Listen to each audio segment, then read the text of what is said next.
เสียงเนี่ยเสียงแอบแอบ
อ้าวลูกเข้าไปเข้าไป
เศร้านี่ยังบ่นั่น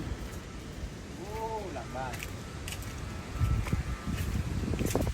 โอ้จนลาบไปเลยนี่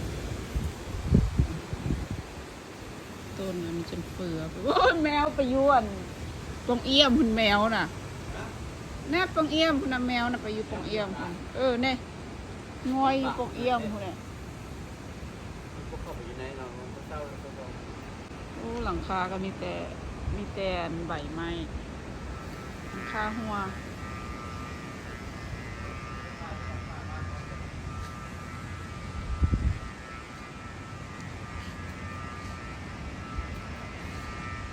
เสียงอหย่างเสียงไฟเขาอะ ซีเมนต์เพราะว่าในสักคงมีไฟ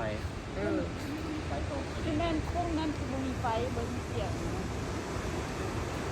ไฟตรง ก็บ่มีต้นไม้หรอกแต่ลมก็ยังแรงอยู่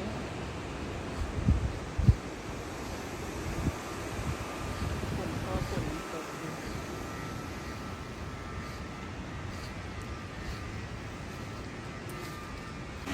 พาดมา เพราะว่าตัวนี้มันใหญ่เพราะว่ามันตีปืนมา ประมาณ2 โมงมันสิแห้งขึ้นตื่นเลย แม่บอก 1 โมง 2 โมงนั่นแหละ เพราะว่ามันจะไปเพิ่มพลังอยู่บนแคมทะเลอีก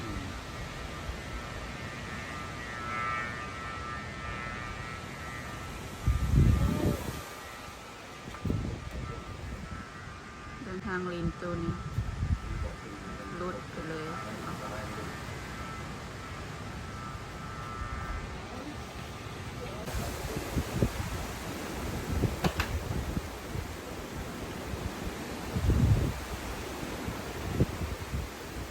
เป็นใบไม้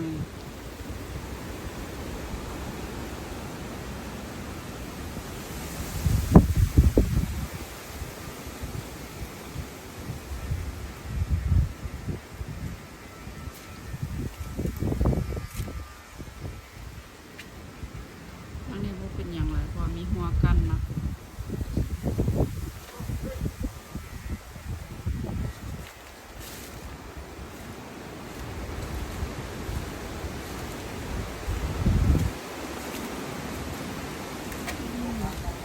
โอ้หัวพังลงมาเลยหัวไปต้นยานาง อย่าน้ ใบหัวกับพัง ำ